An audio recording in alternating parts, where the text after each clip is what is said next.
అండి, welcome to softly surviving life. So ఈరోజు మేము ఒక దుబాయ్ అట్రాక్షన్ చూడడానికి వెళ్తున్నాం. ఎందుకంటే ఇది లాంగ్ వీకెండ్ మాకు. సో బక్రీద్ హాలిడేస్ మాకు ఒక 1 వీక్ ఇచ్చారనమాట. సో ఈ వీకెండ్ ఏదో ఒకటి కవర్ చేద్దాం లైక్ ఈ లాంగ్ వీకెండ్లో అని చెప్పేసి అనుకుంటే చాలా వరకు మేము తిరగని ప్లేసెస్ ఉన్నాయి. సో అవన్నీ విజిట్ చేద్దాం అలా అని చెప్పి అనుకున్నాం. సో ఈరోజు మేము వెళ్ళేది దుబాయ్ ఫ్రెండ్కి. Let's go. మెట్రో స్టేషన్ దగ్గర దిగిపోయి అక్కడి నుంచి 2 కిలోమీటర్స్ డిస్టెన్సే. బట్ ఈ ఎండలో నడవలేక మేమైతే క్యాబ్ తీసుకున్నాము. సో మీరు ఇక్కడి నుంచి చూస్తే మీకు కనిపిస్తుంది దుబాయ్ ఫ్రెండ్ మీద, ఎక్కడి నుంచి చూసినా కనిపిస్తుంది. బట్ రీచ్ అవ్వడానికి మాత్రం చాలా టైం పడుతుంది. సో ఇప్పుడు మేము క్యాబ్ తీసుకుని అక్కడికైతే వెళ్ళిపోతున్నాము. ఇక్కడ లోపల ఆంబియన్స్ చాలా బాగుంది. అండ్ ఇది వెళ్ళే కొద్దీ ఇంకెప్పుడు వస్తుందా అన్నట్టే ఉంది. చాలా ఎండ ఉంది. బట్ ఈ ట్రీస్ వల్ల చాలా కొంచెం చల్లగా ఉంది. ఇదైతే చాలా పీస్ఫుల్ ఉంది ఏరియా.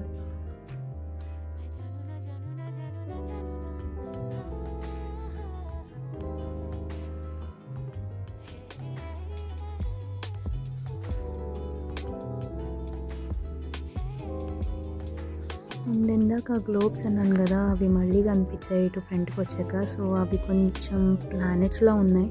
ఆ ఎదురా ఉన్నది మూన్ అండ్ సైడ్ ఉన్నది సాటర్న్లా అవే చూపిస్తున్నాను నేను ఇక్కడ. అండ్ అలా వెళ్ళే కొద్దీ వీఆర్ ఆల్మోస్ట్ దేర్. సో ఇక్కడ నుంచి అసలు క్యాప్చర్ చేయడానికి చాలా కష్టంగా ఉంది. పైన ఏమో ఎండ కొడుతుంది, but still I did. And ఇలా కూడా వెళ్ళొచ్చు మనం వే లోపలికి. అలా కాకుండా నేను ఇలా వెళ్ళామన్నమాట. సో ఇవన్నీ క్యాప్చర్ చేసుకోవచ్చు. మంచిగా ఉన్నాయి ఫ్లవర్స్, ఎంత బ్యూటిఫుల్ ఉన్నాయి చూడండి.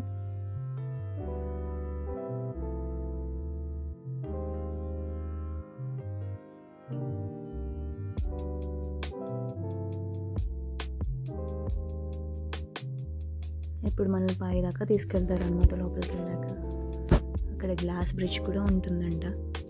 చూద్దాం, లెట్స్ గో. ఇదైతే మనకి ఎంట్రన్స్. సో ఇలా లోపలికి వచ్చేసాం.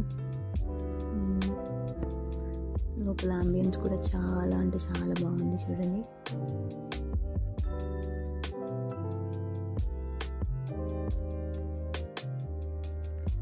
We are almost here. ఇక్కడ నుంచి వాళ్ళు మన లోపలికి తీసుకెళ్తారు. సో అది నేను నెక్స్ట్ పార్ట్లో కవర్ చేస్తాను. బాయ్.